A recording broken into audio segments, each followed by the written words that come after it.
clearly, as you've expressed, the journey with you and your parents has come a long way. Can you maybe talk to a little bit more of what that looked like, that journey of you understanding maybe where your parents are coming from a little bit more, and your parents understanding more about who you are and where you're coming from? Yeah, I think empathy is part of it, in understanding that my parents are grown up within a social environment. They're grown up with worldviews. It's not their fault that they're taught the things that they're taught. Just because I've come to a different point of view, and this is the thing, is I never want to break the relationship. Right? Wow, Ben. And I've had a lot of people say, no, break the relationship, it's good for you. And I go, yeah, look, even if it's broken, I still like it. I still want to invest. Does it come at a cost, though? Of course it's costly. But does it come at a cost? Because I can really relate to what you've just said. There's brokenness in my family structure as well. And it comes at a cost to gather. Oh, yeah. For me. It's like I repel the idea of the gathering as a group because it's so costly to me. Yeah. That I don't want to do it anymore. So I feel like they're living like you described, but they're not in my world. Yeah. Breaks my heart because I don't know how to repatriate that. Yeah, and there is some gatherings I won't go to, or I'm not invited to as well. But yeah, I think it's like any family. There's successive circles, right? Yeah. And so I think it's the close kinship relationships that I want to continue to do the best I can, understand where they're coming from, have integrity in the relationship. Yeah. Communicating where I'm at, how things are as best I can. I think when you're in the closet, you do pick up a strong servant kind of. It's not about me; it's about everyone else. Kind of justifies a whole servitude thing. And it's crazy. And when you do come out, you actually go, no, I'm no longer just the servant. I'm sitting at this table with you. Yeah, you know what I mean. And so it changes the way. So it's weird. I see family more as we're all in this together, rather than you're excluding me from the support family structure that has brought me into this world and provided so much support. So I have a much more of an adult relationship. Yeah, that's good. And I think it's fine to agree to disagree. Like I love those. I struggle that people find it hard to agree to disagree. Yeah. Now, I would love everyone to agree with my worldview. I mean, that's just my own bias at play, right? But I think even more so, I like it when we can agree to disagree and still maintain a level of care and kinship with each other. I think you've got to have the other side that are willing to agree to disagree. Sure. Because if they're not willing to agree to disagree, I don't want to play. Yeah. Because I'm willing to agree to disagree. Yeah. But if they're not, then it ends up in a swings and roundabouts and punch-ups. Sure. And so I was there. punches. I was there too, but I think I reframed that to the point where I'm like, well, I'm still going to keep an open posture. Yeah. Wow. Because, and ultimately, I'm not going to be chasing this. Yeah. But I'm going to try to keep an open posture, because ultimately, I believe that's God's open posture to us. Oh, right? I love that. And so even if we never have a intimate relationship like we had, God's invitation is always so generous and open. And so I want that to be how my life is shaped as well. Do you ever get to a point where you want it to be different? And you know that, because this is where I sit. I go, I just want it to be Brady Bunch. I just want everybody to love each other and everybody to be nice, and people not to say fucked up things to each other when we gather, and don't be a cruel bastard and don't be a snipey little turd. Do you know what I mean? Why do you be like that? I just want it to be nice, but I have almost come to my wit's end where there's so much hurt that my brick wall of resilience and love wall that I have for the family has now, it's at foundation level. Think of Solomon's wall at think of Jerusalem, the Wailing Wall. It's like that's foundation level, isn't it, of what the great temple would have been. I feel like mine's about there. In what I've got left to give and to offer, because I've had a gutful of that word that we say, the bullshittery that goes. Is that how we call it? Shit fuckery. that goes on in family that I just think there's so many other nice people I can hang out with right now. Yeah, fair enough. Where this shit doesn't go on. I think you do create family. Like, you do create your tribe. You do create community where we, there's a we-ness that cares about each other more intentionally, where we can belong, right? And I think certainly in queer communities, often that's not family, right? Yeah, that becomes other spaces pretty quickly. I would hope that that's church, to be honest. I hope that ultimately church is a place where we can be that, and we can encourage the best of God in all of us. Yeah. But also know that all of us are broken, Yeah. I think it's good to have ideals. I think talking about the low place and the high place, there were moments in my journey where I just didn't want to live, right? And I know this might be triggering for some, but, not that I wanted to kill myself. I never had any suicide ideation.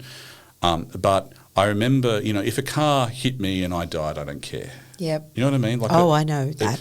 And when you get to those low moments, I think I allow myself to deconstruct enough to go, the construct that I have now is so not working. So what is another construct that I want to rebuild on? Yeah, you know wonderful. What I mean? And I think hurt and pain and suffering are all part of human experience. And I don't want to. I think there's always a justice imperative that we that we can all do better, right? But I also go, every moment, and this is, I guess, this is the theological conviction I come back to. Every moment is a gift of God, regardless of how I feel and what I think, and if someone pisses me off or. Yep. Now that's a spiritual discipline to then go, then how does that inform the way I live, right? Yeah. Because, my instinct is I don't have anything more to do with you, or I want to cause you as much pain as you've caused me. There are moments where I have felt that. I have wanted to cause them. I want you to know the pain that you're causing me to make you, all that vindictiveness, all of that's, vengeance. We're human beings, right? And, but ultimately, I have to go, no, this is my pain in this moment. Yes, it's been caused by this. I have to journey through this.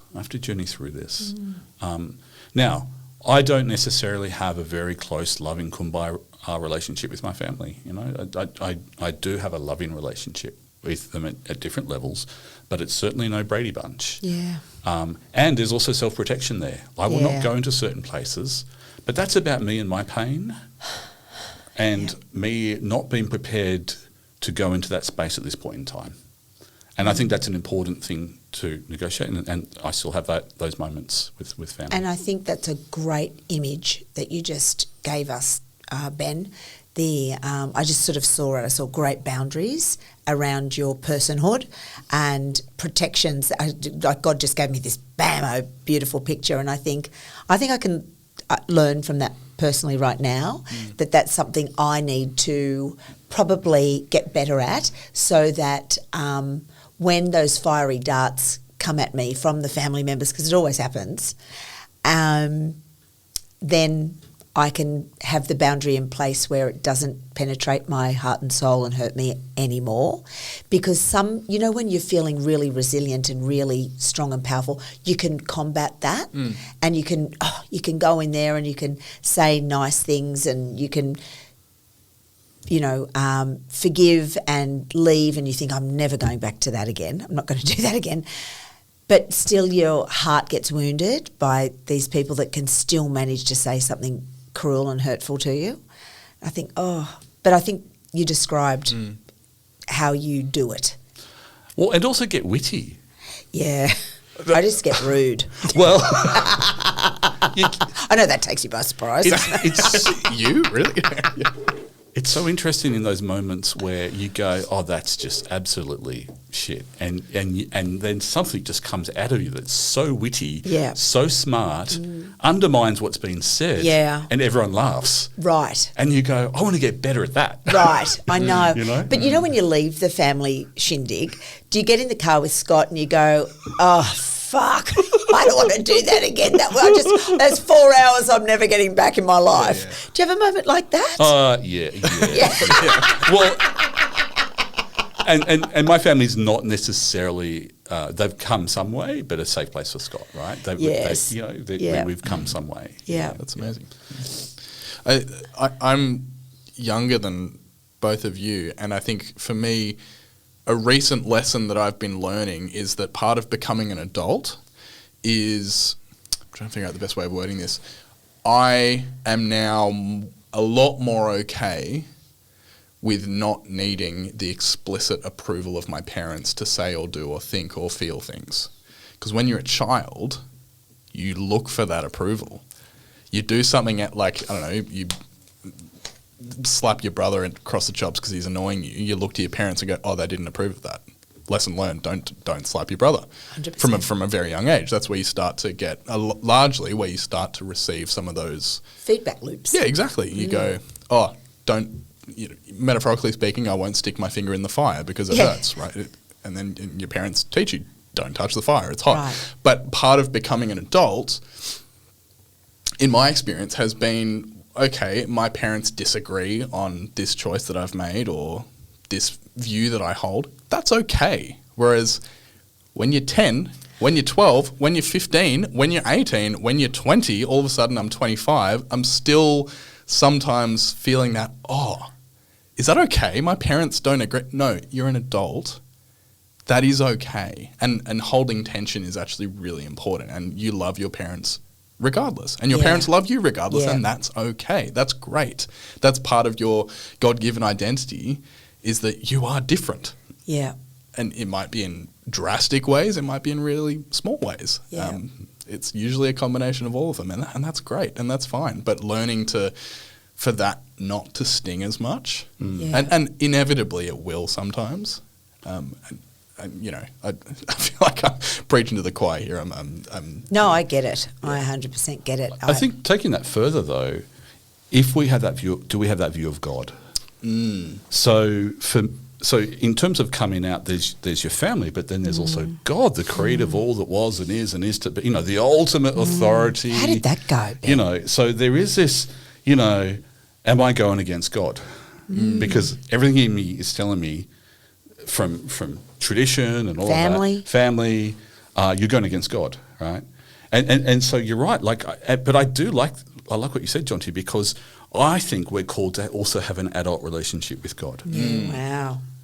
Right? Love it. I actually think so that's good. exactly what the Psalms is, right? It's like, let's just Oh. let it all out, God. Yes. You know what I mean? It's and I think that's the kind of relationship God wants of us, actually, to get to that point where, you know what? Let's debate and argue that scripture. Robust What does this combo. actually mean? Where is the life-giving message here, right?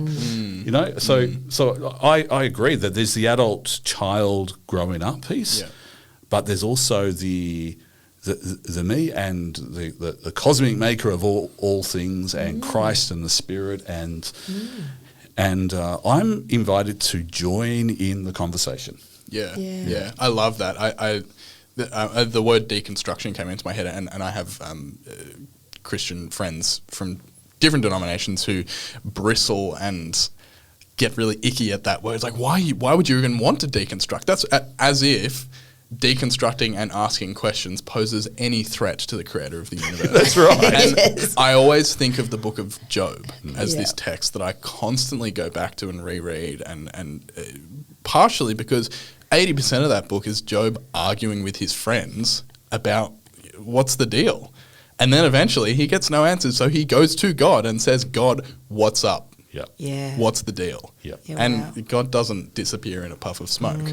He answers the question and he confronts the question. And Job doesn't, and us the reader, I would argue, probably can't fully understand the answer, because it's part of the nature of God. Is like, who are we to understand the fullness of the creator of the universe? But I think I something that has really been foundational in my adult faith, because I love the way you were talking about the difference between having a childlike relationship with God and an adult relationship, is being okay with going like, God, what the fuck? Show up. Answer my questions. I don't know what the deal is here. I don't know how you're even going to answer this for me, but I need answers. This doesn't make sense to me. What's the deal? Yeah. Like God actually encourages and relishes that. I feel a really strong conviction that that's where adult relationship is found.